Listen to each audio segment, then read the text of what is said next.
આપણો ઉદ્દેશ એ છે કે અલ્સરેટિવ કોલાઇટિસના પેશન્ટ સુધી આ વિડીયો ખાસ પહોંચે.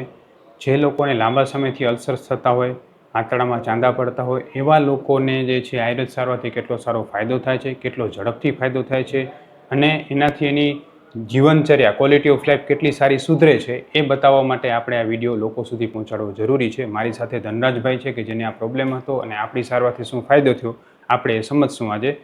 જય શ્રી કૃષ્ણ ધનરાજભાઈ. જય શ્રી કૃષ્ણ. ધનરાજભાઈ, તમને શું પ્રોબ્લેમ થતો હતો?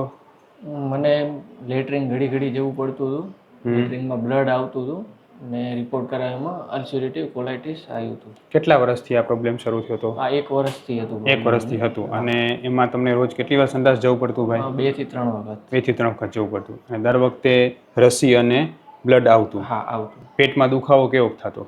હદ વગરનું, આમ અસહનીય. સહન ન થાય એટલો, બરાબર છે?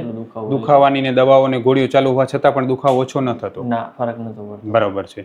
અને જ્યારે આપણી પાસે આવ્યા ત્યારે જે છે એ બીજું શું શું પ્રોબ્લેમ થતો? દુખાવો થતો, ભૂખ ન લાગતી, બરાબર છે, ઉબકા આવતા, ઉબકા આવવા, વોમિટ થવું, બીજું પેટ ભારી ભારી લાગવું. બરાબર છે. અને સંડાસમાં જાવ ત્યારે દર વખતે આંટી આવતી? હા, દર વખતે. બરાબર છે. અને સાથે સાથે જે છે એકદમ ચીકાશ જેવી રસી પણ આવતી, બરાબર? તો આ બધા પ્રોબ્લેમ શરૂ થયા તો એના માટે તમે કોલોનોસ્કોપી કરાવી કે ન કરાવી? કોલોનોસ્કોપી કરાવેલી હતી, એન્ડોસ્કોપી કરાવેલી હતી. શું નિદાન થયું હતું? ડોક્ટરે શું નિદાન કર્યું હતું? એમણે કીધું હતું કે જે ગોળી આપું છું એ તમારે કન્ટિન્યુ ખાવાની રહેશે, એનાથી કંટ્રોલમાં રહેશે. બરાબર છે. એ ગોળી લેતા તો કંટ્રોલ રહેતું જરાય? ના, ફરક નહોતું પડતું એટલું. બરાબર છે. પછી આપણી પાસે આવ્યા અને આપણે પીછાબસ્તી નામની પંચકર્મની સારવાર કરાવી અને આપણે 1.5 મહિનો રેગ્યુલર મેડિસિન્સ કરી. તમને કેટલા ટકા સારું લાગે છે ભાઈ? 70 થી 80% સારું. પહેલા કરતાં તમારા આંતરડામાં શું સુધાર લાગે? લોહી પડવાનું, દુખાવો, આંટી કેટલો ઓછો? નથી પડતો, આંટી ઓછી પડે છે. આમ 80% ફરક છે અત્યારે. અને સંડાસ કેટલી વાર જવું પડે? દિવસમાં 1 વખત ને ક્યારેક વધારે ખવાય છે તો 2 વખત. 2 વખત સંડાસ જવું પડે ને આંટી એકદમ ઓછી થઈ ગઈ અને લોહી તો સાવ બંધ જ થઈ ગયું, બરાબર છે? તો તમે ભાઈ જે આટલા લાંબા સમયથી પરેશાન હતા, 1 વર્ષથી પરેશાન હતા, તમે ડૉક્ટરને બતાવ્યું, કોલોનોસ્કોપી, એન્ડોસ્કોપી કરાવી, રોજની ગોળીઓ ઘણી બધી ખાતા હતા, એમાં જેટલી જલ્દી લાગુ નહોતી પડી એનાથી વધારે આપણી દવા જલ્દી લાગુ પડી? 100%. બરાબર છે. અને એમ લાગે ને કે એના કરતાં ઝડપથી આમાં આપણા ફરક પડે દવાથી, બરાબર છે? હું ડૉક્ટર વિશાલ પંડ્યા, એક MD આયુર્વેદ ડૉક્ટર છું. મેં મારો 10 વર્ષ સુધીનો MD આયુર્વેદનો અભ્યાસ જામનગરની વિશ્વ પ્રસિદ્ધ આયુર્વેદ કોલેજમાંથી કરેલો છે. 2011થી એટલે કે છેલ્લા 13 વર્ષથી હું ગાંધીધામ કચ્છ ખાતે NABH માન્યતા પ્રાપ્ત પંચકર્મ આયુર્વેદ હોસ્પિટલ ચલાવું છું. અમે 2 રીતે સારવાર કરતા હોઈએ છીએ. સૌથી પહેલાં તો કચ્છ કે એની આસપાસના દર્દીઓએ હોસ્પિટલમાં રૂબરૂ બતાવવા માટે આવવું, અને બીજું કચ્છથી દૂર રહેતા દર્દીઓ માટે ઘર બેઠા ઓનલાઈન દવા પણ મંગાવી શકે છે.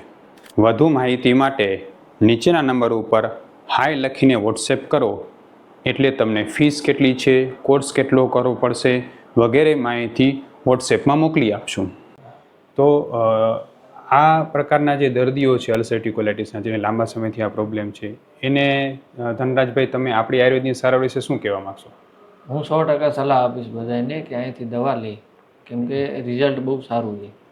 હવે જો આમ ધનરાજભાઈના માધ્યમથી અલ્સરેટિવ કોલાઇટિસના દરેક પેશન્ટને હું એ કહેવા માગું છું કે અલ્સરેટિવ કોલાઇટિસમાં અગત્યની વાત છે આંતરડામાં ચાંદામાં રૂજ આવવી.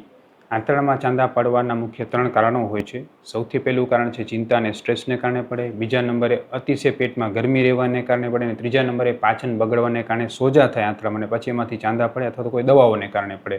આ 3 કારણોમાં ગમે એટલી દવા કરી પણ જ્યાં સુધી આંતરડામાં રૂજ ના આવે ત્યાં સુધી આ રોગ સોલ્વ થતો હોતો નથી. ને આયુર્વેદનું સૌથી મૂળગામી પરિણામ એ જ છે કે એ આંતરડામાં રૂજ લઈ આવવાની દવા આપણે કરીએ છીએ, જેથી ચાંદામાં રૂજ આવે એટલે ઓટોમેટિકલી લોહી, રસી, દુખાવો એ બંધ થતું જાય. તમારો જે આપણે આ વિડીયો લીધો એ લોકોને, અલ્સરેટિવ કોલાઇટિસના દર્દીઓને જાણ થાય કે આયુર્વેદ સારવાર કેટલી ઝડપથી અસર કરે છે. એના માટે આપણે સોશિયલ મીડિયામાં, ઇન્સ્ટાગ્રામમાં કે એમાં મૂકી શકીએ? હા, મૂકી શકો. બરાબર છે. એટલે ખાસ મારી નમ્ર વિનંતી છે, આ વિડીયો એવા લોકો સુધી શેર કરો કે જે લોકો લાંબા સમયથી અલ્સરેટિવ કોલાઇટિસની દવાઓ લે છે, હેરાન થાય છે, અને છતાં એમને સતત વજન ઘટતું જતું હોય, નબળાઈ વધતી જતી હોય અને આંતરડામાં પ્રોબ્લેમ એમને એમ રહેતો હોય. તો આ ખાસ જરૂરી છે. ધનરાજભાઈ, ખૂબ ખૂબ ધન્યવાદ. જય શ્રી કૃષ્ણ. જય શ્રી કૃષ્ણ.